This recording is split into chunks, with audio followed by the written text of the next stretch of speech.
and welcome back to Ask the Unfaithful. As usual, I'm joined by the smarter of the partnership, James Anir. How are you, my friend? I don't know if I'd go that far, My Sam. friend. Very well, thank you, Sam. How are you? I'm doing great. I am thrilled to be with you. For those of you that are watching or listening, we continue to just be overjoyed at the email that we receive, the comments that we receive. We have a number of people who reach out to us with questions and are looking for coaching or therapy or intensives. So let us both say we see you, we hear you, we're proud of you for reaching out. James, would you agree that at some level, sometimes it's just hard to even reach out to someone like us? Oh gosh, yes. I mean, the fear involved in what is this going to be? What is this going to look like? What is this going to feel like? Am I going to be able to do it? Right. That the anxiety that comes up over that can be stultifying. It can really stop people up. Right. It stopped me up for a long time seeking help. So what I can say is you know once you seek help, once you take that step, it is so much more. Uh, Life gets so much better, right? And yes, I can't say the process is easy. It's not, No, it's not. but it But is. the fact is, I don't know if it's what there's a proverb that says the journey of 1,000 miles starts with one step. And I don't know if it's like this for your caseload, but by the time people get to me, they've been burnt, they've been hurt, they've been either betrayed or they've done the betraying, and then they've maybe got therapist induced trauma where someone really mishandled them. And I know it's the same for you. And so if you're watching or you're listening, let me just say this: you are safe. You're never going to be shamed by us. You're never going to be marginalized by us. Whether you're unfaithful or betrayed, whether you work with James or myself, or we point you in the direction of someone else, we want you to know that you are welcome here and that there are no stepchildren in the world of recovery and that you are a valuable human being. And this is a great place to start to get help. So I just appreciate the kindness that I've seen from you and Sharon, James. It is a marker of why I think so many people continue to come to you guys.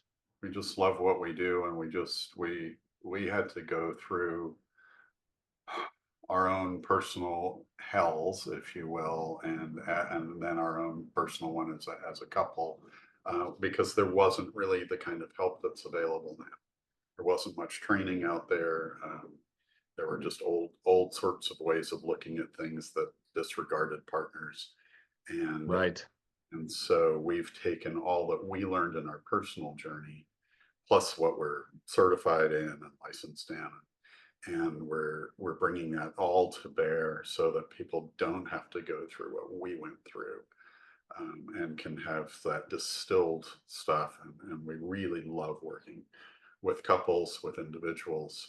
We just finished an 8-day intensive, which is on the longer end, with a couple who just absolutely brought it and It's really great. hard. And it's just so rewarding to see people work hard and get it and be able to take that home with them. So it's really why I guess, why we exist. Yeah. Well, it's definitely part of it. And today we're going to ask or actually answer a question that I think is a fantastic question that helps the betrayed as well as helps the unfaithful. And to pick up on what you just said, man, I can speak for James and tell you that one of the biggest cries of our heart is please don't do what we did early on because we were dumb and we were stupid and we were arrogant and we were self-righteous and we were not safe and we didn't have a James or a Sam early on. We didn't have someone to care for us like this until we found the right people, and then our trajectory was not perfect. It was up and down. So today, whether you're unfaithful or whether you're betrayed, the content today can be a little bit unsettling because you may be listening to some behaviors and some markers and some metrics that you as an unfaithful are doing. And we will tell you that, you know what? If you're doing any of these, it's time to make a change. And if nothing changes, nothing changes. If you're a betrayed, you may be listening to these markers today and think, oh my gosh, these guys have just spelled out my partner or spouse. We've got to get help. I cannot keep doing this. So the question today is, what are the biggest red flags in the life of the unfaithful early on in recovery? I can't tell you how many betrayeds I've talked to over the years that have said, what should I look for? What should I not look for? What should I be concerned about? Just help me. So today we're going to help you. But if you're an unfaithful, and I hope that you are watching and listening, this is going to be a great opportunity for you to evaluate yourself with self-reflection. And I don't love this verbiage, but until you have a confrontation with yourself, I don't know that you're really going to come to a great deal of clarity and insight and monumental revelation. Am I right, James? You are right. I really love the way you put that because, the typically what we are is highly conflicted, right? Because we're not acting in our integrity. And so that creates conflict, which is what we feel as anxiety.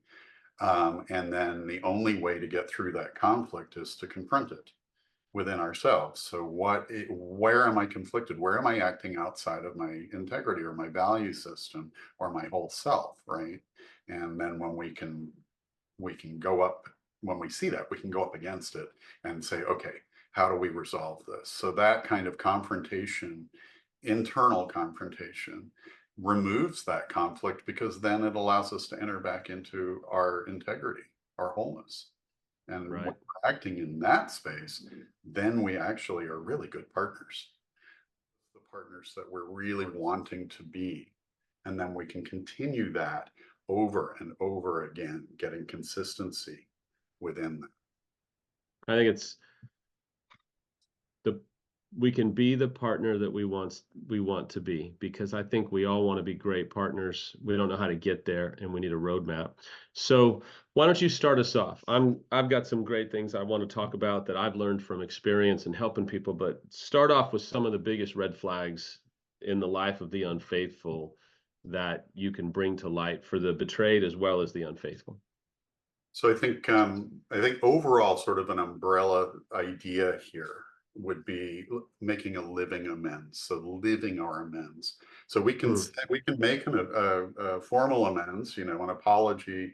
There is a process to that we can go through in another podcast that is really important because it has parts to it that are really vital to have in an apology. So making a living amends. So living the amends, living the way that we want to live in our integrity, yeah. partner wants us to live, right? So the red flags that sort of come out of not making a living amends, right, are the one of them, we'll start with this one, is treating our partners disrespectfully. And so that could include things like blaming them, interrupting, talking over, getting defensive. So defensive can look like a lot of things. Denial is certainly one of those, making excuses, etc. Um, Name calling. So, and especially, you're crazy, you're out of Yeah. control, you're so irrational, you're so overreactive. No, no. Because why? Because our betrayed partner is in a trauma reaction. So Right. no, they're not crazy. They're not over the top. They're not out of control. That is a trauma reaction. And so when we say those things, we're actually adding fuel to the fire. We're being accusatory. We're blaming them. We're putting them in the one down position. Treating a partner disrespectfully creates a power differential where they are one down, we're up, which is how it's always been because we kept secrets, and that put us in a more powerful position. That power equation has to equalize. Mm. So when we treat our partners disrespectfully, it is absolutely one up, one down. I love a statement I read. It makes its way over Instagram all the time. comes and goes, but it's a sentiment I've said almost 20 years that I learned from Rick Reynolds, a great friend, and who said, "You, the unfaithful, do not get to tell me, the betrayed, how I'm going to heal from your actions. You cannot be in charge of my recovery." And I would say, as long as the unfaithful, because we unfaithful can be some of the most self-absorbed human beings in the world, because we, and I speak from a former unfaithful, so I'm not judging or shaming, I'm identifying how unhealthy I was early on. But we love to think that we know how our betrayed partner should heal due to our choices. Is it not lunacy? Throw some big words out, throw some clinical words out, because it's absolute lunacy that we would try and tell the betrayed how they're going to heal from the impact of our choices. Am I right? So lunacy was a therapeutic word about, 80, 100 years ago, but that's okay. I don't mean to date you. I'm an old soul, James. I'm an old soul. um, so lunacy, sure. It's kind of delusional in a sense, isn't it? Because we're once again sort of putting ourselves in that position where we know best. So just like when we lie, so lies of commission, omission, and protection. And here's where I'm pulling that in. When we lie to protect our partners, we're really protecting ourselves, right? And so we are making a decision for them about what they can and cannot handle, which then assumes that they don't know what they need and how to do it. Right. And so it goes in the same vein. If we are saying this is how you need to heal from what we've done, then we're assuming that they don't know or that they can't find their own path or their own help. And what do we know? Because again, our best thinking got us to the place that we were when we were trying to control everything around us anyway, like the puppet master, right? We were gaslighting, which is manipulating. We gaslit ourselves into thinking that we knew better. So that's got to drop, right? We've got to let go of that knowing better, because if we are in that position, we're not going to heal. And then telling our partners what they need to do is absolutely, they've had enough of that. Right. They really have. And so we sway to this side, but then we sway to the other side that's uber practical, uber specific, is, when we're trying to restore trust, we should be predictable. We should have honesty, because honesty creates intimacy, and intimacy can restore trust over time. But predictability, reliability, doing what we say we're going to do, being where we say we're going to be, something as simple as taking out the trash, paying bills, just proving, isn't there some points to be made through reliability on the practical? Absolutely. So being reliable, predictable, accountable, all of those things. But I mean, you bring up essentially housework. So there was a time in earlier in our recovery when Sharon said, it'd be really nice if you would actually do the laundry once in a while. And I was like, but I thought you liked doing that. Should we patch her in right now for a Right, we conversation? probably should. Yeah. So I was corrected on that, right?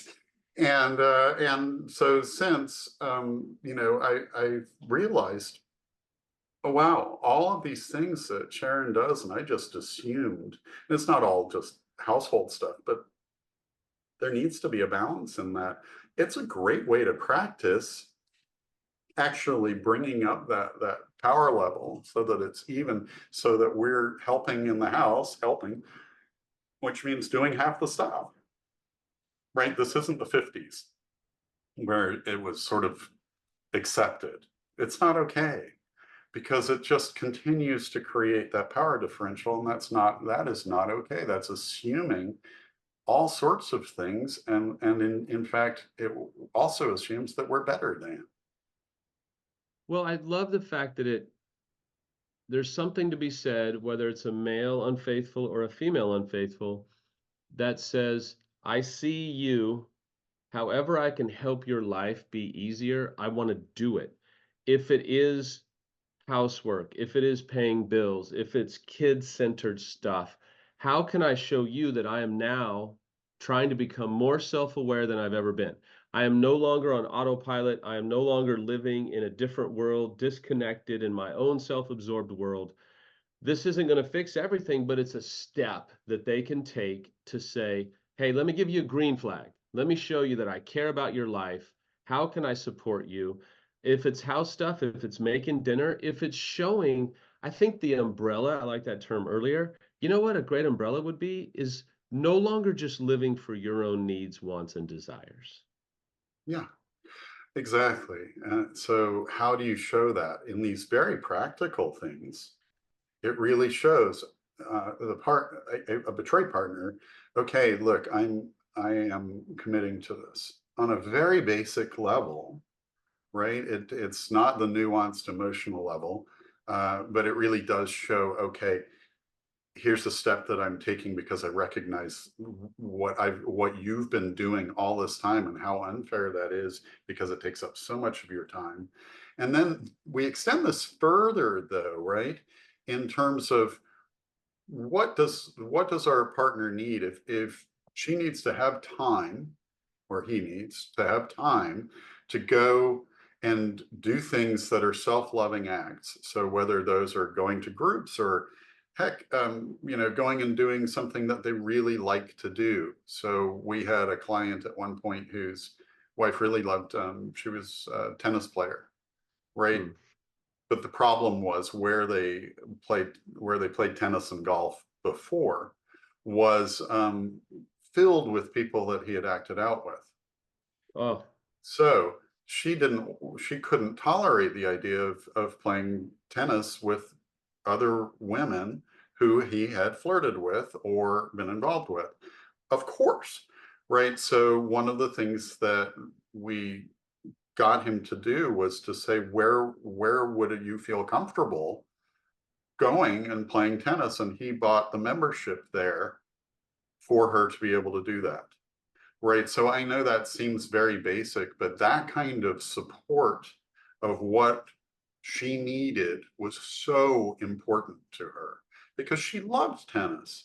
She loved that interaction with her. She had it was a women's league, right? So right. it was a different league though, and so it was so important to her. And then he supported that. He also supported everything that she felt she needed to do, whether it was doing groups, going to retreats, coming to see us. He was fully supportive of that. And he needed to, he wasn't before. He was like, well, why just play tennis? I mean, what does it matter? Right. So he needed a lot of education in that. So that's the sort of thing where, okay, what does, a really good partnership says, I will lay down so much to help you get what you want and need in life. And that is a great transition because the unfaithful has to be willing to support the betrayed.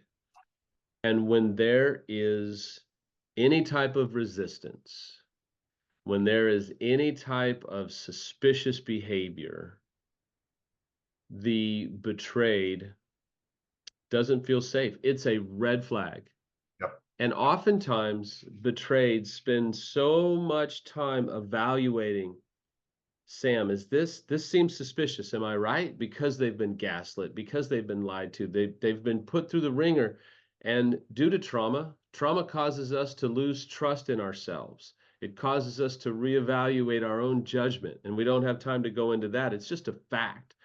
So talk about suspicious behavior. Talk about a whatever it takes mentality, because suspicion erodes the betrayed's ability to rely upon the honesty and the integrity and the true heart of the unfaithful, right? Yeah. So we have to prove it, right? And here's the thing about rebuilding trust. This is not a quick thing, right? Right. Um, you know, you hear routinely, unfaithfuls who have changed their behavior, right? Changed their acting out behavior, going, well, why is she or he not keeping up with me? Why are they not okay now that I've stopped this? Well, there are a lot of really good reasons for that, in that trauma actually takes quite a bit longer, a lot longer Right. to Yeah. heal than behaviors. And what are you maybe doing that is keeping that trauma alive for your partner? And there are some really basic things, just basic actions. So, you've got a phone, right? And there's Sharon. She's here now. So I keep her on my phone, right? Um, because what does it do? Every time I look at my phone, I see my beautiful wife, and it grounds me and anchors me in our coupleship. So it's a really such an easy thing that an unfaithful can do. It also, because they're looking at their partner all the time, because most people use their phone a lot, right? Then that anchors them back into where they need to be. Now, here's another thing. If I put my phone down, right, face down, then what have I done? I've said, I'm not letting you see who's in touch with me, I'm hiding something. You may not be hiding something, and yet what message does that send? Oh, Right. there's nobody else around you're trying to keep that private from, right? So why would you turn it upside down? It's habit, and it's a Yeah. habit that an unfaithful, if they change that habit, it changes what a partner is going to feel, because Sure. they're going to say, "Oh, look, that's the right way up." They may not say it. They're certainly not going to say, "Hey, way to go! You left the phone the right way up," right? On the other hand, if it's upside down, what's it going to do? They're going to see that. Maybe most people would say, "Oh, you can just brush that off." No, it has a really deep impact. That Hmm. secret, hiding, lying, that all goes into the same thing. So we have to be an open book, and that is one of the very basic ways that we can do that. If you have a second phone, some people do personal and business. You have to be really clear about that. You have them both out, right? But if you have a second phone that's what we call the bat phone, right, Yeah. that's a secret phone. Mm-mm. No, Right. absolutely not, because that's a huge. I mean, obviously, right? It's a huge trigger. 100%. If you're sitting in the living room looking at your iPad, right, and then your partner walks in and you switch screens, oh boy, what are you Yep. hiding? Yep. Right? So electronics are really important. Make sure that you've shared your passwords. Here's the thing: we don't, partners on your end, right? Partners need to be really careful about the checking, the investigating, because it can actually, or does actually, deepen trauma. Partners are constantly seeking that calm. It can become, oh wow, I need that feeling of calm, but the checking actually ends up re-traumatizing and deepening that trauma. So it's very, very dangerous. Not to say there isn't a natural time in early partner recovery where that checking is going to happen. And the thing Yeah. on our end, on the unfaithful's end, we have to be open to, you can check on me as much as you That's want. exactly right. It's But just there's something to be said for a couple that's early on in recovery. I think it actually can be helpful if a betrayed starts to flood or get triggered to go, it would really help me if I could see, oh, they're at work, or oh, yeah, they're at the restaurant they said they were going to be at. I can take a deep breath, I feel good, and I can move on down the road. There is early on a sense of comfort that comes from that. It doesn't need to be unchecked, but right. isn't it good for them to have a little soothing element early on? Early on, it's really a necessity, Yeah. right? It's when it's farther along in recovery that it can become problematic. And there are real brain reasons for that. We can do that another time. If anybody wants to learn about trauma brain more, then there's a video on hopeforus.com under the media resources, which talks about the trauma brain, and it's really a presentation. It's not, I have made adjustments to it, but I haven't re-recorded it yet, because there's actual physical changes that happen to the brain. But it does explain really clearly where investigation and checking can become really problematic and what happens in the brain when it does. However, early on, it really is a necessary part of a betrayed partner's recovery to be able to check on those things, and for an unfaithful to be really open about it, which, we talked about in the last video about checking in if we're going to be late. Yeah. Hugely important, right? So, and people will have watched that, so I don't need to go into it again, but it's massively important. Over communication is massively important because we unfaithfuls tend to under communicate, and partners really need to have the over communication so that they really are feeling settled, right? We can do so much to help a partner feel safer. Now, ultimately, the checking will not lead to the safety, but initially it will absolutely give the partner a feeling of safety, and that's why we need to be really open with it. And that's a great transition because as we wind down today, you just said it. I think there is a valuable approach that any unfaithful could take, man or woman, that says, I need to put you first. Now, that can be complicated. That doesn't mean let's get the betrayed help first before I get help. I'm not saying that. What I am saying is if an unfaithful is not willing, and correct this, clean this up for me, if an unfaithful is not willing to put their partner's safety first, to put their partner's healing first, to make it safe for them, meaning if I'm choosing my own comfort, like I can't talk about that now, I don't want to talk about that, and I can't talk about it, and we're choosing our own comfort over our partner's need to talk rationally, calmly, with a little bit of emotion and all that. It's another podcast. But shouldn't we, the unfaithful, be willing to say, I need to do whatever it takes to make you feel prioritized? Am I wrong in that? No, you're absolutely right. It really has to be a very clear message every day. You are first. I am putting you first. I am choosing you over everybody and everything else, because Hmm. everything to this point has been choosing partner second, third, fourth, fifth, right? People pleasing, for instance, is a big defense mechanism that people in general use, but unfaithfuls especially. And so when we people please, who do we make second? Well, other than ourselves, we make our partners second. They always end up taking the back seat, and that's not a partnership, Right. right? So partnership is making our partners number one. So, if we're not going to rebuild trust. Um, One of the ways we do that is, how will and this is from our dear friend Sarah Morales, is like a gaslighting guru, right? She teaches classes and all that. She's fantastic.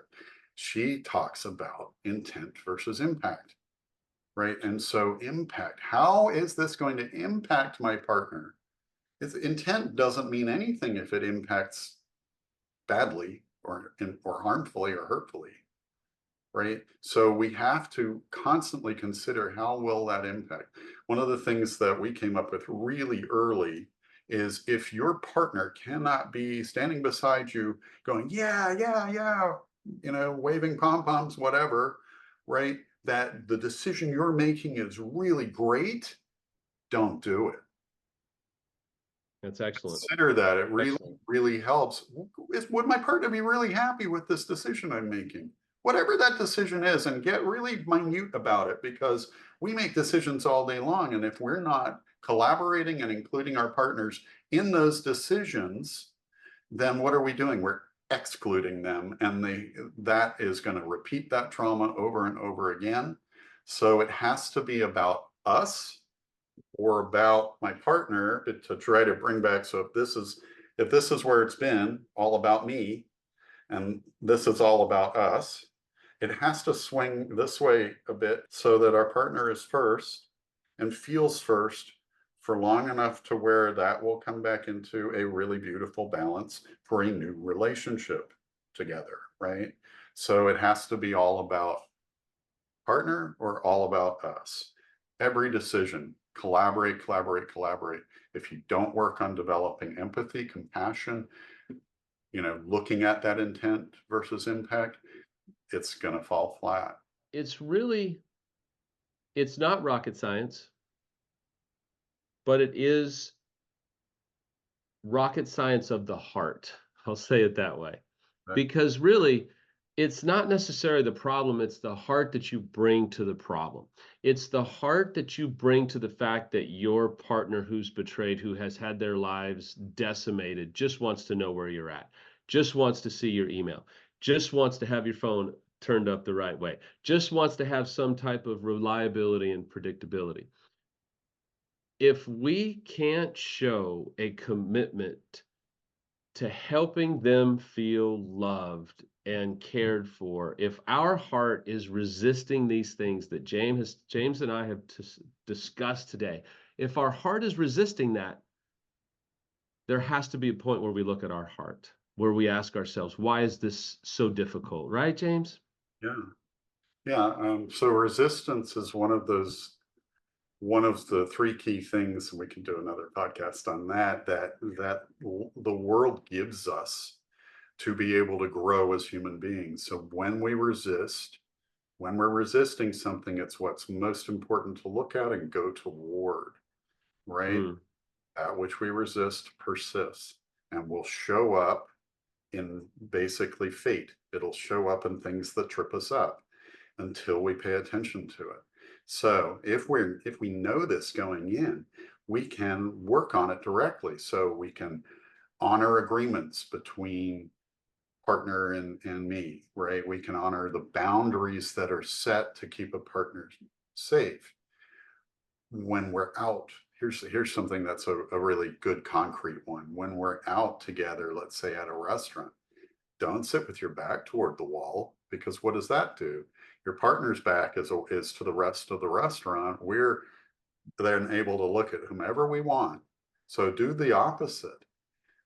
Why? Because it forces us to focus on our partner and who deserves our full focus. Don't ogle, don't stare, don't flirt with the waitress, right? And very often we don't know when we're flirting, which is why I like to do when I first knew that, which I think we may have talked about in another one at some point, but my sponsor caught me doing it and said, "Oh, flirt much?" And I was like, "What?" I had mm, no idea when I was flirting. So I came up with, hey, from here on forward, because, I was flirting with women, I said, okay, yes, ma'am, no, ma'am is what I'm going to use. And that worked for me, right? yeah. Because nobody was really like, okay, that's flirting. No. Um, so, have eyes only for your partner. If you're having trouble staying grounded, touch her back, touch her hand, stay grounded in her, keep your focus on her again and again and again. If you feel yourself drifting, why? Because every time your eyes shift off, what's going to go right through her head immediately? Who's he looking at? Right? So focus, focus, focus. She or he deserves all your focus, right? And that's one way that you prove that you are really working at this. You mean it, and you mean business, right? It's at the forefront of your mind. Yep, And so absolutely.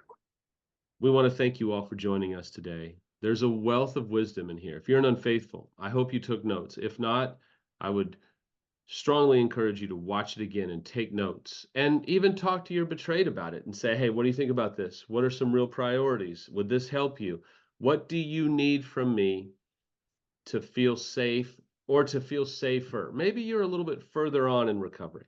You know what would not suck is for you to sit with your partner and say, "Hey, are there any areas that I'm lacking in safety that are making you nervous? Is there anything that needs to be safer for you? Let's do an evaluation at 2 or 3 or 4 years in, or maybe 5 or 10 years if it's been a little bit bumpy. It might be good to say, hey, let's do a little eval on where we're at right now so that I can go into the next 5 years with absolute safety. And there's no absolutes, but you get what I'm saying, a massive sense of safety and reliability. So, for those of you that joined us, if you want to reach out, you can reach out to asktheunfaithful@gmail.com. James and I answer the email ourselves. We don't have assistants do it. And if we can't help you, we'll find somebody that can. Also, if you want to watch the trauma brain video that James talked about, email us. We will send it to you in email and make it simple for you. We'll give you a link right off the website. Any final words from you, partner? I just feel like this has been a really good practical piece for both betrayed and unfaithfuls, and I'm so grateful that you came up with the topic because it was Mhm. a necessary one. And I also just want to throw out, even though you're right there, I'm going to do a shout out because you're just such an awesome coach and you help so many people. And your podcast, your Sam's Healing podcast, is so fantastic. I understand that you have interviewed John Lee, or are going to very soon, who is my very favorite author, and I can't wait to Awesome. see it. So shout out for that. And thank Yes. you And all so much for watching this. we'd love it if you liked and followed and subscribed to the channel. Have a great day. If we can help you, don't try and do this alone. We can help, and we will promise to be safe with all of your information and help you find the next chapter of your life.